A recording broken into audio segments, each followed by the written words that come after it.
How are we doing, everybody? UFC Thoughts here. Today I'm going to be going over my picks and breakdown for every fight on UFC 302. Makhachev vs. Poirier on June 1st, 2024. Let's get right into it with the first fight of 12. We start with Mitch Raposo versus Andre Lima. I'm going to go with Andre Lima, probably by submission in the second round. Honestly, Mitch Raposo, I don't really see a lot of special stuff coming from this kid. His stand-up's pretty bread and butter. I'm sorry if you can hear my friends in the background, by the way. I have my Xbox on. But yeah, Mitch Raposo, his striking isn't really that crazy good. He's mostly a boxer. He doesn't really mix in a lot of kicks. He throws a nice jab. His main thing is countering with a bunch of hooks. He throws a lot of wide winging hooks. He can somewhat wrestle, which can be a detriment in this fight until you realize that Andre Lima has like beautiful defensive jiu-jitsu off of his back. And exactly what cost Mitch Raposo in the fight with Jake Hadley on the Contender Series, I think is what's going to cost him in this fight, which is just facing a guy who can somewhat defensively grapple. Legit, some of the positions in that Jake Hadley-Mitch Raposo fight were positions we saw when Andre Lima fought Igor Severino, which, if I'm being honest, I rate Igor Severino as more of a fighter than Mitch Raposo. Mitch Raposo, he's on like a 4-fight win streak right now. And these dudes are absolute fucking turds. They're not even cans. They're turds. He's also taking it on short notice. Andre Lima, while he was getting tagged in the Igor Severino fight, I think it's hard to say that he didn't win a lot of exchanges on the feet. He won a lot of the exchanges, rocked Igor Severino. At certain points, he dumped Igor Severino on his back, even though he loves Igor Severino around here. He's literally, if you watch any of my recap videos, you know he's the face I use when I'm just talking naturally. But yeah, Igor Severino, I just think that he has more pizzazz when it comes to stuff. Also, he didn't drain himself fully as he missed weight like a fat cunt. But that's besides the point. So I don't think he's going to be weight drained. He missed weight. The guy he's fighting is on short notice. The best thing this guy can really do is grapple. I'll tell you, Mitch Raposo has good cardio management. He went 4 rounds his last time out, albeit against a 4-3 guy who doesn't even have his age on Tapology. So, I don't know. I just think that Igor Severino is going to be better on the feet. Mitch is going to shoot some dumb shit, get caught in a guillotine in the second round, and it's going to be wraps. We move to Eileen Perez versus Jocelyn Edwards. Honestly, I want to pick Jocelyn Edwards because I have a bad feeling that Eileen Perez is going to output a lot of energy in the first round and gas out. But I'm going to go with Eileen Perez. Honestly, Jocelyn Edwards, on the feet, it's pretty, I don't want to say 50-50. Jocelyn Edwards, I feel, is going to have a striking advantage. She just has more experience. But Eileen Perez is a little quicker than Jocelyn Edwards. I'd say Jocelyn Edwards probably hits harder. Eileen Perez, she throws a lot of kicks, especially with her lead leg, body. She'll bring it up high sometimes. Jocelyn, you'll see her throwing a teep to the body the entire fight. They'll probably bring up how she played rugby before. Jocelyn, however, she does have a tendency of overthrowing her right hand a lot, where she'll leave her hips very square to get taken down. And Eileen Perez, I mean, we saw, not Eileen, we saw, like, Lucy Pudilova, you know, shooting blast double legs on Jocelyn Edwards and getting them. Eileen Perez is in my opinion, way, like, more technical grappler and wrestler than Lucy Pudilova.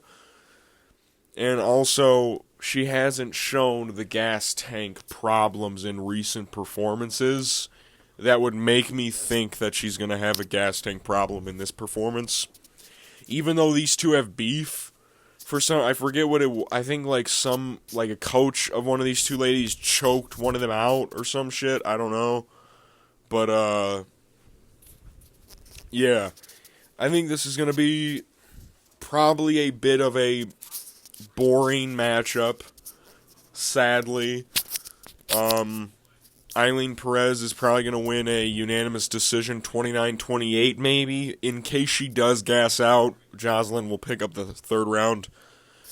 This fight's kind of... It's an interesting matchup for sure. I struggle to believe Jocelyn, with these tendencies she has, to have a dominant performance over Eileen Perez, who will be able to capitalize on these missed opportunities of Jocelyn. Also, Jocelyn Edwards has a tendency of getting reversed on the ground. I mean, like, Nora Cornell was able to do that. That was before she even, like was crazy decent in grappling. You know what I'm saying? So, yeah, Eileen Perez, unanimous decision, 29-28. Should be very close. We move to Mickey Gall versus Basile Hafez. I'm going to go with Basile Hafez by probably KO in this one against Mickey Gall. Listen, Mickey hasn't fought in a while. I'm pretty sure after the Mike Malott performance, I'm almost positive he got cut from the UFC, but I think they brought him back just for this fight. I don't know. Basile Hafez, if you guys don't remember, this is the dude that stepped up on short notice against JDM on that Holly Holm versus Myro Bueno Silva card. It was the co-main event. Pretty close fight. Jack Della, obviously, he won off of damage, but Basile made it a fucking dog fight, and JDM kind of showed, lack of intelligence throughout most of the fight, but Basile has a hell of a chin on him. Mickey Gall just hasn't fought in so long. His striking also leaves so many openings, and Basile Hafez, he's not even really that great of a striker, really. He also... This is a weird fight, because a lot of people are bringing up points about Basile most likely being on, steroids when he fought JDM, which is, a possibility. They didn't test him once when he came to fight.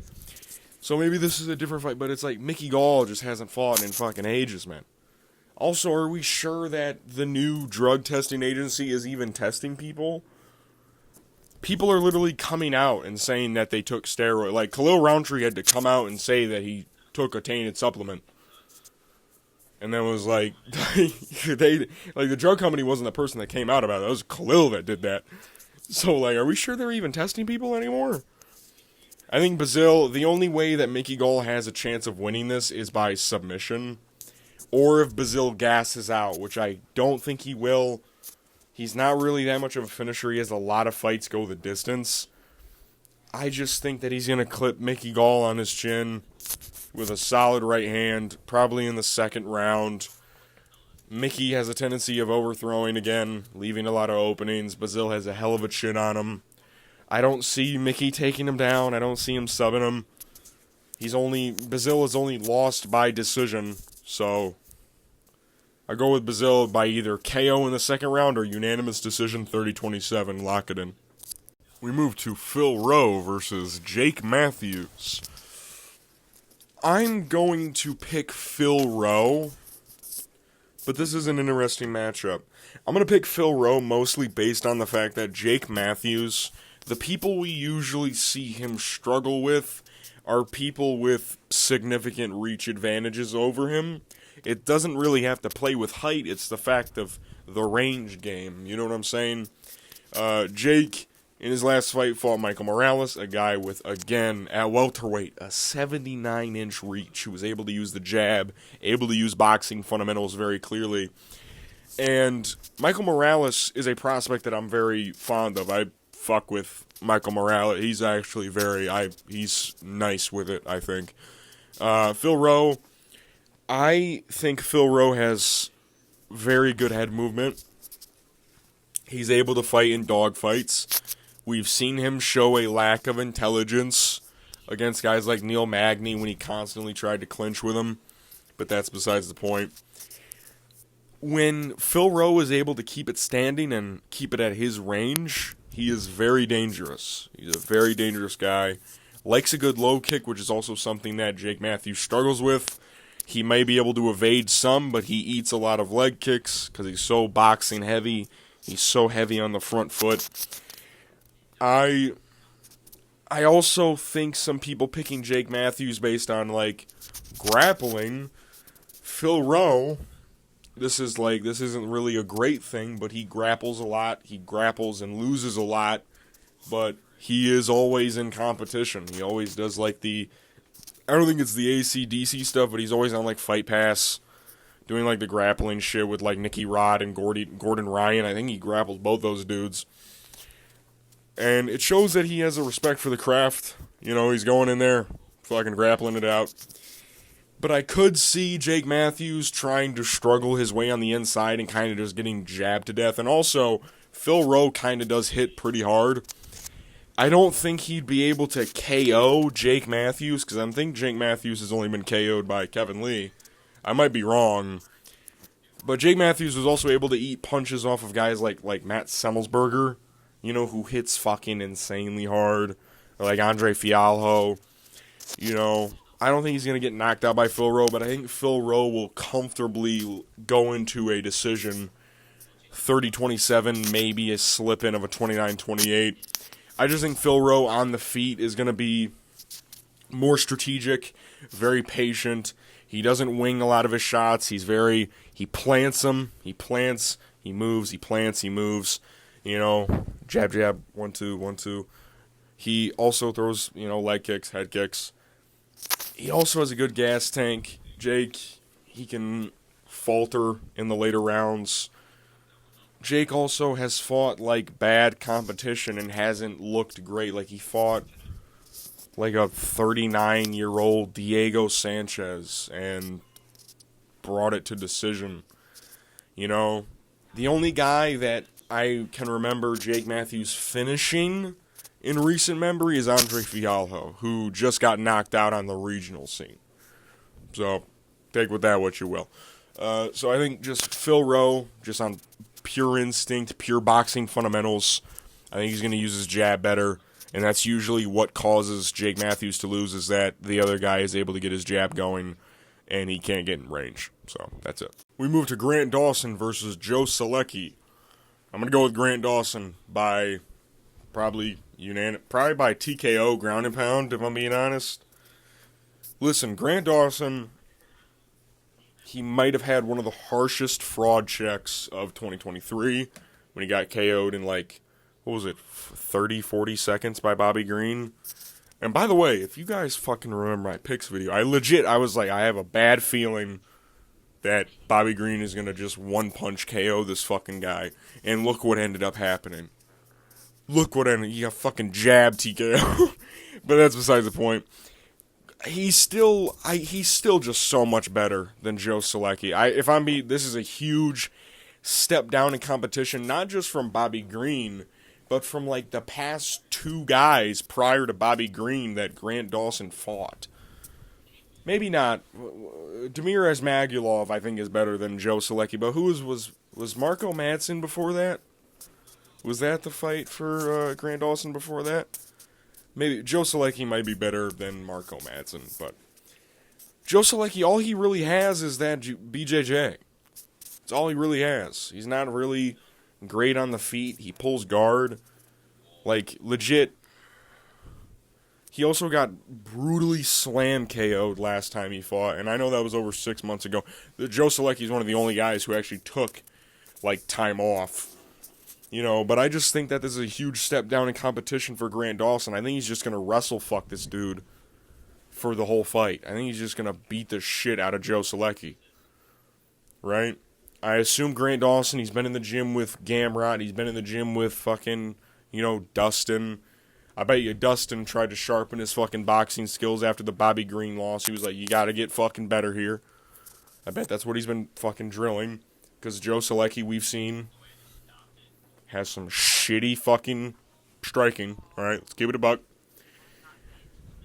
Maybe this is the fight where Joe Selecki puts hands on some, I don't know. I don't see him submitting Grant Dawson either. Like, with anything. Grant Dawson's pretty, like, submissively smart. He's got good submission defense. He also gets in dominant positions very easily on Damir Ismagulov, not a great grappler, Damir Ismagulov, but, like, You know, he's also submissively smart, you know, but he got in great position. He got him in like a full Nelson. Dude, like Grant Dawson, like, literally makes memes out of people on the ground. And I think he's going to make a meme out of Joe Selecki. So, yeah. We move to Jailton Almeida versus Fat Luka Doncic. Oh, sorry, that's Alexander Romanov. I'm sorry. I'm going with Jailton Almeida, first round TKO. Honestly, this might be the first guy that Jailton knocks out without even getting a takedown. Alexander Romanov, he's a fat, blubbery heavyweight. Very decent grappling. Very strong. But, like, he's a fat heavyweight going against Jailton Almeida. Like, who also has no gas tank. None whatsoever. This guy is fat as shit. Now, I remember when Alexander Romanov fought Marcin Tybura, and I remember I told my whole group of friends, I was like, this dude's next up. Watch this fucking Alexander Romanov guy. Watch him go. He got fucking smothered after the first round. He couldn't do shit. Couldn't do nothing. Couldn't do jack squat after the first round. He got like a 10-8 in the first round on like one judge's scorecard. That was it. Lost the next two. Then he got fucking smoked by Volkov. And then he went to, like, decision with, like... Who was it? Was it fucking... I want to say it was, like, Blagoy Ivanov. Who did he fight recently that he had, like, a stand-up war with? Like, dude, Alexander Romanov has just shown me in his past 3 performances that he just isn't good. And he's going against a guy like Jailton Almeida, who's coming off... Besides the TKO, a very great performance against Curtis Blades, who he was fucking ragdolling. Alright, not ragdolling, but constantly getting takedowns. Ragdolling's a bit absurd, but he was chain wrestling Curtis Blades. Alright, pretty easily. With little to no effort. Alright. The fight prior to that, he fucking ragdolled Derek Lewis. Like... Just because Alexander Romanov has a grappling background, I just don't think he's going to face well because he's fat. Like, I think one slam takedown from Jailton Almeida is going to fucking set Alexander Romanov into the fucking ER. So, yeah, Jailton Almeida first round TKO. Probably by cardiac arrest, but I don't know. What do I know? We move to the featured prelim. Cesar Almeida versus Roman Kopylov. Oh, man, this is a really fucking good fight. Very interesting. Hard pick. If I'm being I'm going to go with Roman, but I don't mind a Cesar Almeida pick. I'm still going to pick Roman Kopylov because I feel his body of work inside the UFC. Like, let's be honest about Cesar Almeida against Dylan Budka, right? If you pick Dylan Budka, you're just stupid. Dylan, he's not a good fighter. Like, if you just watch him, you just see that he's a smudge guy who isn't that good. Like, even just grappling-wise, like, he's just not that great. Roman Kopylov is not going to grapple with Cesar. This is going to be a kickboxing-only matchup, and I know a lot of people are going to be like, dude, Cesar Almeida, he's fucking fought Alex 3 times. Alright? He's fought him 3 times. Yeah, like, fucking how long ago, though? Those fights were fucking ages ago. Caesar's 36 now. I know Roman's he's only 3 years younger than him, but he looks fucking 12 years younger. Not that much, but Roman, I feel like his just overall MMA striking is how I'll put it, is better than Cesar Almeida's. Cesar Almeida probably has better clinch work. I really like Cesar Almeida's knees and elbows in the clinch. I like his... Cesar Almeida has that awkward style where he just throws shit out there. Not really with setup, he just kind of throws it out there. Roman Kopylov, I feel like he's more, grounded when it comes to stuff like that. He also is coming off like 2 short notice performances against Josh Fremd and then, Anthony Hernandez. Anthony Hernandez is now ranked. A lot of people are riding his nuts. I'm not. I don't like him. Give Roman a full camp. I'm joking. I think he probably gets submitted anyways. But, like, the only reason he lost that fight to Anthony Hernandez is because of the grappling. Cesar Almeida, he's very tentative, he's very patient when it comes to striking. He's not always pressing the front foot forward unless he sees he's got his opponent hurt, right? Then he'll start advancing forward. Roman Kopylov, he can get hurt. He kind of does have a weird chin. I mean, we saw Claudio Ribeiro rock him. I'm pretty sure that, what's homeboy's name? Albert Duraev. Pretty sure he rocked Roman at one point in their fight. I know he fucking busted up Roman's face, which isn't a good sign. But that was also, a couple of years back.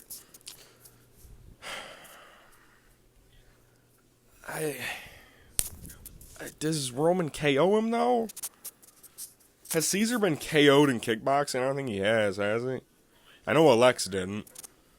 I know all three of their fights went to decision. I think Roman will TKO him with a body kick. I think he'll get him with a body kick. That's what I'll say. Say a body kick by Roman Kopylov is what sets down Cesar Almeida. He usually has a high guard. He kind of just waddles forward. I think Roman Kopylov is going to unleash a left switch kick to that liver and drop him. Honestly, this fight could go either way. I just want Roman Kopylov to win. So we move to the main card. Randy Brown versus Elizeu Zaleski dos Santos. I'm going to go with Randy Brown. Honestly, I could just see Elizeu slumping Randy Brown with one punch. That's kind of how you have to beat Randy Brown nowadays. You kind of just have to one-punch KO him or hurt him hard enough to where you can get into a dominant position and submit him. Or just, I don't want to say Randy Brown's chinny, but, he gets knocked down, quite a bit. It's kind of because he has his hands low. He's trying to use head movement. But also, Elizeu's shorter than him. Pretty significantly shorter than him, even in the face-offs you could see. Elizeu's also older. But, he's giving these fucking new guys run for their money, man. 10-3-1 as a record inside the UFC with wins over guys like Benoit Saint-Denis and Sean Strickland is nothing to fucking gawk at, right? Nothing to laugh at. This guy is pretty good. I just think styles make matchups. Randy Brown's a sharp shooter. Those guys are more brawlers, and fights where he fights brawlers, guys who are willing to fucking swang in the pocket with him, those are fights where he usually lands some bonk shit, right? Like the Renat Fakhreddinov fight, man. What the fuck was that, dude? What was Renat doing? What the fuck are you doing, Renat? What are you fucking doing, dude? That's what I want to say to him, you bald freak. You fucking, whenever people exchange in the pocket with Elizeu, that's where he gets the chance. When he fights guys who stay on the outside, are picking him apart, like a Li Jingliang, who ended up actually TKOing him, I just think that Randy Brown's going to find the chin of this guy. Elizeu, he is very good, very underrated. Honestly, like I said, I can just see him one-punch KOing Randy.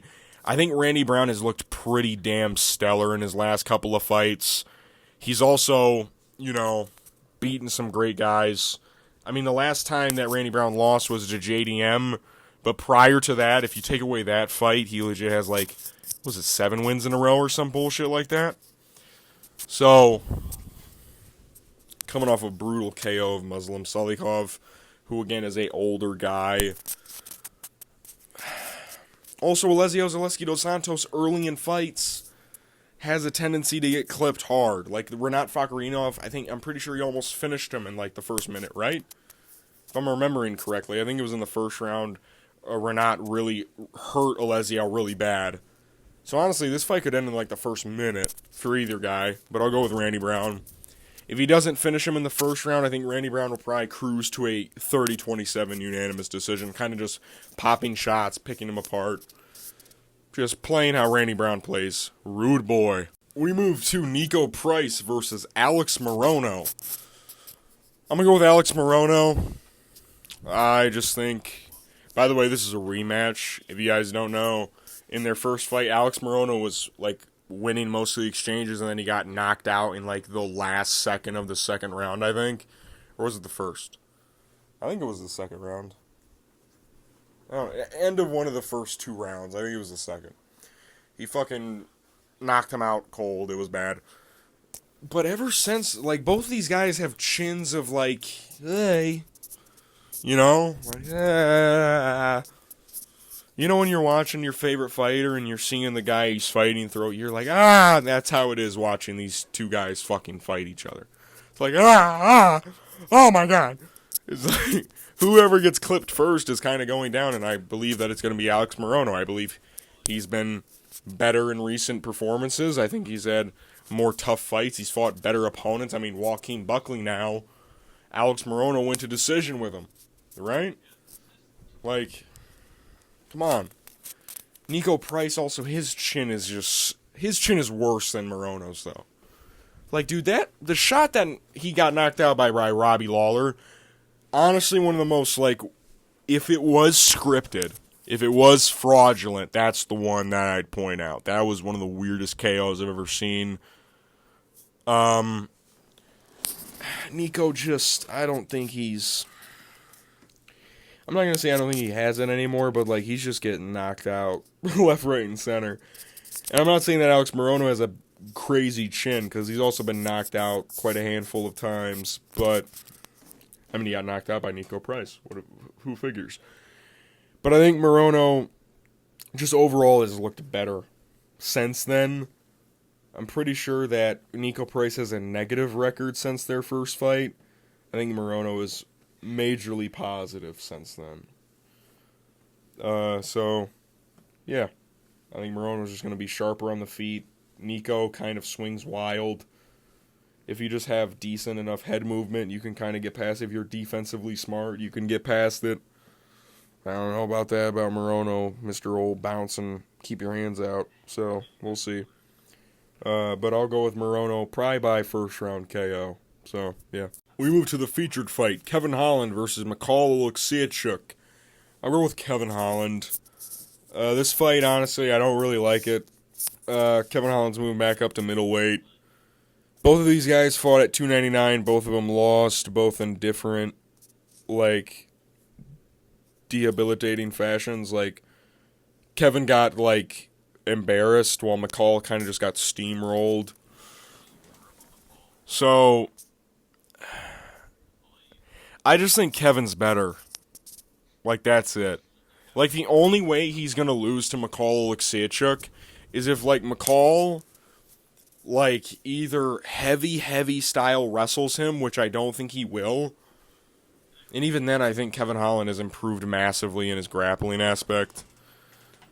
Honestly, I think that Kevin Holland could be able to submit Makhachev Oleksiejczuk, if I'm being honest. I think that's one of the ways that he can get his victory here. Or he just, like, tees off on him for 3 rounds, 29-28, unanimous decision. I think Kevin Holland might be able to submit Makhachev Oleksiejczuk.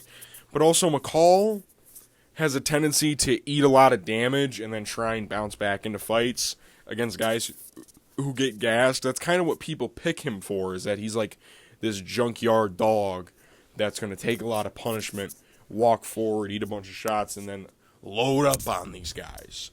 That's why a lot of people were picking him against Michel Pereira. Guess who didn't pick him against Michel Pereira? This fucking guy right here, me. This fucking guy right here. I knew that McCall was a fraud. And I just thought that Michel I think he was going to wrestle McCall. But he dropped him to the body and then choked him out, but that's different. Also, Michel Pereira, like, let's be honest, he's the best fighter of all time at this point. I'm playing. Kevin Holland, I think his straight shots are going to be a problem for McCall, man. Like, Chidi Njokuani was landing a lot of straight shots. Kevin Holland, if he cares even a little bit about his career, he will take this fight seriously. A serious Kevin Holland is a dangerous Kevin Holland. Also, Kevin Holland, people are going to doubt him again in this fight because he's coming off the Michael Venom Page loss. Michael Venom Page is very quick. That was the reason why Kevin Holland lost that fight. He couldn't time him. He couldn't get the timing of Michael Venom Page down. Makhachev Oleksiejczuk is not awkward like that. He's a fucking Polish backyard boxer from the 50s who, like, he's not a Michael Venom Page. Like, should I drop my I'll edit this out later. He's not a Michael Venom. He's a Makhachev Oleksiejczuk Jan Blachowicz look-alike. And I just think that Kevin Holland's going to be better than him on the night. I think he's going to tee off on him with ones and twos. Honestly, he might be able to clip Mikhail Alekseychuk. He might hurt him because Mikhail can get hurt. He's not indestructible. He can get hurt. We've seen it happen before. I honestly think Kevin Holland sub rear naked choke in the first round is how this fight's going to end. I'm calling it. Lock it in. I'm telling you to lock it in right now. We move to the co-main event of the evening. Sean Strickland versus Paulo Costa Borrachinha. I'm going to go with Sean Strickland in this one. Honestly, I think this is the fight we're going to see if the new gloves really change fights. I think this is going to be the fight that shows that. If this is the fight that's going to show whether or not the new gloves will change a portion of a fight, right? Paulo Costa, stylistically, just like, I don't think he matches up well against a guy like Sean Strickland. A lot of people forget Sean Strickland's defense. A lot of people are like, dude, his pressure, his boxing. It's the fact that no one can hit him, like, super clean. That's the reason why it's hard to fight him, is because he's so defensively sound, unless you're Alex Pereira, and you can just jab his body a couple of times with your left hand and then go upstairs with left hook and knock him unconscious. Who knows? Israel Pereira. Fucking Jesus Christ. It's late at night, alright? I'm trying my best. Israel Adesanya, world-renowned kickboxer, couldn't hit on this fucking dude. Also, Paulo Costa looked like he had a really bad weight cut. Paulo Costa, he can definitely... It's a 5-round fight. I think a lot of people are forgetting that. His cardio at 185 fucking sucks. Honestly, if I'm Paulo Costa, I would move up to 205. His cardio in the Marvin Vettori fight wasn't really that bad. Honestly, it was way better than what his cardio is at 180. He slows down significantly faster at 185. It's insane. I think Sean Strickland, he's going to throw a lot of teeps to the body. He's going to go to the body of Paulo. Paulo's going to have to land something lucky. I hate to say, he's going to have to, or he's going to have to try and do the Drickus approach, try and bring Sean to your level of gas tank by wrestling him. But I don't think Paulo Costa has wrestling takedowns other than, like, the Luke Rockhold fight. But that's Luke Rockhold, man. Like, also, Sean was able to get up when Dricus took him down, so I don't think Paulo's going to be able to hold him down very much. Paulo, listen, he throws hard, he lands hard. If he lands something hard on Sean Strickland, I guarantee you he might be able to drop Sean Strickland in this fight. Let's be honest. Right? It's a heavy possibility. If Paulo Costa wins, it's by knockout. He will not win a decision. He has to win by knockout. All right? Sean Strickland is going to jab the face of Paulo Costa till he bleeds. He's just going to tee off on him, I think. When Paulo Costa's tired, his guard is super low. I think this is going to be a resemblance of the Abus Magomedov fight that Sean Strickland had, where Paulo Costa, I'll give Paulo Costa 2 rounds, 2.5 rounds. I'll give him that. 2 and a quarter. How about that? Not 2.5, 2 1/4 rounds to finish this fight. If it gets past that portion, it's wraps. Sean Strickland is going to take over entirely in this fight if it goes past 2 1/4 rounds. So, I just think Sean Strickland's defense is going to be too much. I don't think Paulo's going to be able to land something crazy on Sean. Sean's going to land a lot of 1s and 2s on his fucking face. Honestly, even Paulo has weird reactions to punches. Like, Luke Rockhold was rocking him. Right? Like, what the fuck was going on there? I'm not saying Sean Strickland's going to knock out Paulo Costa, but I'm saying it's a possibility. Alright, I'm saying it's a possibility. If Paulo Costa is going to win, it's by knockout. If Sean Strickland's going to win, it's going to be by late TKO or decision. I'm going to go with decision. No. Yeah, no. No, I'm contradicting myself so much in this fucking... I'll go 4th round late TKO. 4th round late TKO. I think he's going to land a lot of body shots. Sean likes to go to the body a lot. Jab, jab, body, body. he's going to rip the body of fucking Paulo Costa open, dude. Paulo Costa, when he's tired, he's so open on the feet. I also just think, like, reach-wise, like, that 4 inches is a lot. We can all agree. It's going to be a lot, man. I just don't really see Paulo Costa winning this just based on his gas tank. I also just don't think he's that... If Paulo Costa can... I'll give him... His kicks are pretty damn good. I'll give Paulo... His kicks are pretty damn good. But he's going to knock out Sean Strickland? No, he's not. Come on, guys. No. We move to the main event of the evening. Islam Makhachev versus Dustin the Diamond Poirier. I'm going to go with Dustin.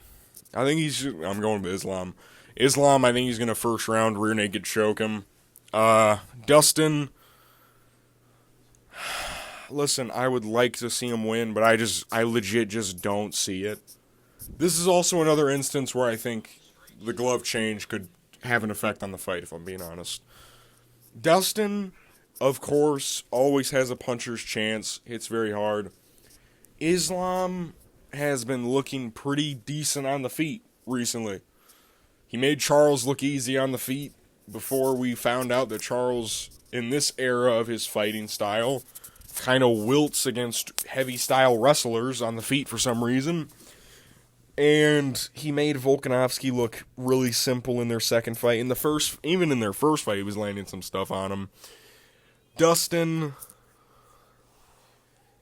Also, what I don't like is the fact that against the cage, Dustin is willing to take damage and just square up his hips and just kind of, like, block. I think that's a terrible idea against Islam Makhachev. I think Islam's going to just take him down in scenarios like that. I think if Dustin jumps a guillotine, he loses, which he probably will, which would be the most Dustin Poirier thing to do. I hope he doesn't do that, because that would just ruin the fight, if I'm being honest. Yeah, I just don't see Dustin Poirier winning, if I'm being honest. I honestly think Islam could KO him. If that would be poetic justice if Islam was able to KO Dustin Poirier. I think that would be very poetic justice in this fight. You going to sleep on Saturday? You scumbag, dude. This guy's going to sleep on Saturday, dude. This guy's a scumbag, dude. I'm going to sleep on Saturday, dudes. I'm out cold. Help me up. Just like Dustin, he has great boxing combos, decent leg kicks. But I think Islam, even overall striking, just like MMA striking, he might be better. Like MMA striking wise. Boxing, Dustin clears him. But like MMA striking, including knees, elbows, everything, I would take Islam if I'm being honest. Dustin can knock him out. Will he? No. First round rear naked choke for the champ, Islam Makhachev. After either a failed guillotine from Dustin, or Dustin against the fence covering up and getting taken down and trying to get up so quick that he gives up his back and gets his neck taken. So, we're not going to see the diamond shine. We're going to see it fucking shatter in this fight. I'm UFC Thoughts. These have been my picks and breakdown for every fight on UFC 302. Makhachev vs. Poirier on June 1st, 2024. My confident picks reside with Jailton Almeida, Sean Strickland, and in the main event, Islam Makhachev. My pre-card rating is an 8 out of 10. This is the start of the summer UFC cards, with almost all of which are fucking badass, dude. June 1st, we're here in Newark. June 8th, we go to Louisville. June 15th in the Apex with Perez and Tyra. June 22nd, Saudi Arabia. June 29th in the T-Mobile Arena, Conor vs. Chandler. Take a week off, July 13th, Denver, July 20th, Apex, July 27th, Manchester, August 3rd, Abu Dhabi, August 10th, is like in the Apex again. But mostly, and then I think August 17th is 305 in Perth. Dude, this summer is going to be fucking badass. We start off with a banger of a card. I can't wait to watch this. Honestly, I didn't really care about this fight, but now that it's here, I'm like, whew. This is kind of nice. You know what I'm saying? This is kind of dope, dude. I can't wait to see Dustin get fucked up. I'm kidding. I hope Dustin wins, but, like, let's be honest, he won't. I'll see you guys after the fights for my recap. Peace.